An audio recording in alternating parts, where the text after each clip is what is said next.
First of all, congratulations to Coach Kelly. I mean, what a football game. We told our players before the game that was going to be a SEC heavyweight fight that was going to come down to the fourth quarter, and it absolutely did. Certainly want to thank our fans. What a day in Columbia. I mean, it was awesome. We were watching everything at the hotel this morning, or I was in my hotel room, and gave me chills watching the crowd at game day and seeing the energy they brought and throughout the game. I mean, what a statement about this university, this fan base, Columbia, South Carolina, the state of South Carolina as well. So it was a great day from that standpoint. Proud as heck of our team. I mean, that was a back-and-forth game, and in the end, they made one more play than we did. It's a great group of fighters in that LSU locker room to go down 17-0 on the road and battle back. There were some great, we told our guys all week, it's two great teams going at it, and I still believe that. A lot of great players on both teams. There's no question about it, and a lot of guys made some great individual plays, and I want to apologize to our fans. 13 penalties. You're not going to win football games in the SEC with 13 penalties. I don't know if I've ever seen 2 defensive touchdowns come back because of penalties, and not just the defensive penalties. I know those are the ones you guys are going to ask about, but offensively, big plays that came back because of receivers blocking downfield when we shouldn't be, or linemen downfield, or quarterback scrambles on an RPO, and just we got to be better there, and that starts with me as the head football coach. From a penalty standpoint, we've been a disciplined group, and it's disappointing too, because in our team meeting yesterday afternoon, we have a team meeting every Friday afternoon where we just talk about situational football and teams across the country. Great examples of teams doing what they're supposed to do, and bad examples of teams not doing what they're supposed to do, and that was the bulk of yesterday's meeting is playing clean football and not getting into any of the post-whistle stuff, which we didn't get into any of the post-whistle stuff. I mean, it was a clean game from that standpoint, but way too many self-inflicted mistakes, and give LSU credit. It's a great football game. Questions? Shane, I know you can't say much, but, on the 2 defensive touchdowns, Whiteback, did you see something that would justify the flags? I think the first one with O'Donnell, they said it was, a horse collar on the quarterback.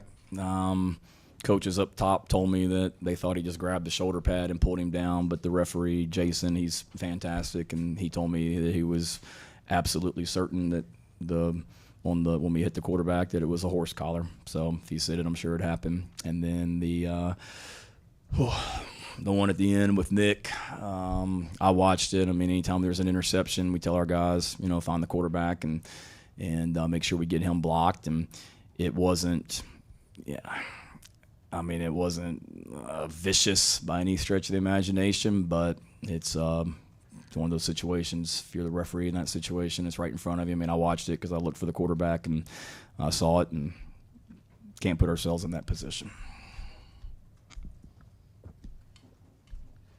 What do you say to your team? Like, what's your message to them after a heartbreaker like that? I told them that I'm proud as heck of them.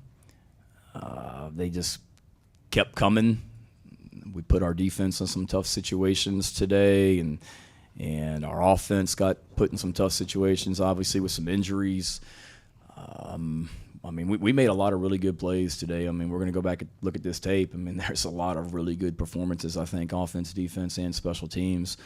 And I just told them that we play smart football. There's 5 things that it's in our team meeting room, and 5 things that we talk about how we win football games around here, and playing smart football is one of them. And we just didn't do a great job of that today. So I told them that we've obviously, it's in this league, man, it's a thin line between winning and losing, and when you have 13 penalties, more often than not, you're going to be on the wrong side of that. But I also told them that I thought we got better this week. I mean, I thought for as dominant as we were in a lot of ways in Lexington last week, we got better in some ways this week, particularly offensively. And just told them that we got to go right back to work, and then I'm going to do a better job for them, for sure. But we got to play smarter football. But at the same time, every goal that we have as a football team is still in front of us, and we were a very confident team going into this game. We're a very confident team coming out of this game. Every goal that we have is still right there in front of us if we can continue to get better. But that's an LSU team that's going to win a lot of football games this season that many people think is a playoff type team. And we just went toe-to-toe with them and fell a little bit short. Obviously, Lenoris went out there. It seemed like he was really trying to get back. What was the talks with him on the sideline about whether he was going to play or not, and what's his status right now? He's got a little bit of an ankle sprain. I think he's going to be fine. I went in the training room at halftime, and they were checking his ankle out and just thought it was an ankle sprain, and he wanted to try and go.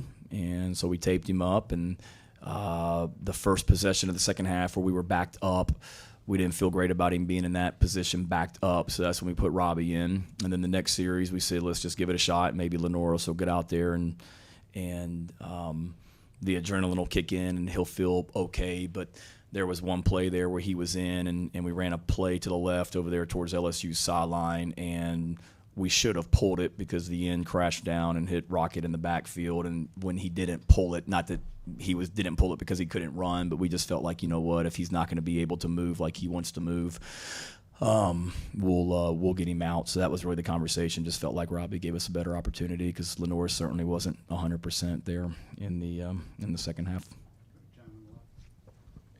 Shane, can you walk us through the decision to melt the clock there at the end and go for the field goal? Yeah, that's what you mean on the third down play right there? Right at the end of the game. Instead of running another play or two. Yeah, we had to burn the timeout on another penalty, the false start, because that's going to be a 10-second runoff. So that was tough because now we're down to one timeout, and we were in field goal range. We told Robbie that on the second down play, and certainly I was thinking, okay, we'd love to get 2 plays in before the fourth down kick, but when that play finished ended on whatever play there was, the play before the field goal, I was just concerned about getting up there and something happening where we go backwards and don't get in field goal range, if that makes sense. So I mean, hindsight being 20/20, yeah, you try and run one more play right there because you have a timeout, but also thought it wasn't like it was 20 seconds and we got our backup quarterback in there, and we were down a couple of receivers too because Jared Brown was out at that point, and just felt like we're in field goal range. We have confidence in Alex, and let's I certainly wanted to be aggressive, but let's be smart right here and kick the field goal.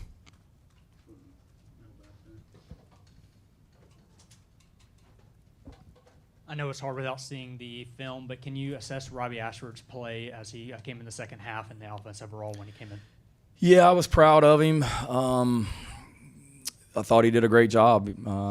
I told him before that last drive that this is going to be one heck of a story when we go down here and score a touchdown and kick a field goal, and almost was, but thought he was very poised, showed great leadership, had some nice runs. I mean, the 2-minute drive there at the end was really big. Thought he did some really good stuff, and was proud of Robbie the way that he came in and handled it. And he's in there apologizing to the team for not getting Alex in better field position to kick that field goal. That's just kind of the kid he is. But I've said all along we've got multiple quarterbacks, and you guys saw it today.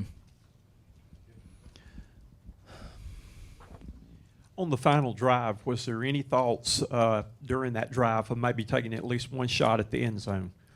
No, there was. I mean, some of the plays, I can't remember everything we had called on that drive, but certainly, I mean, there's plays where we always have, deeper routes, but we knew we just needed to get in field goal range, and we felt like we needed to get to the 35-yard line to be in field goal range. So, we had plays called that are certainly shots downfield and on that drive, and I think the first one was, and Robbie, made some runs and took what the defense gave him.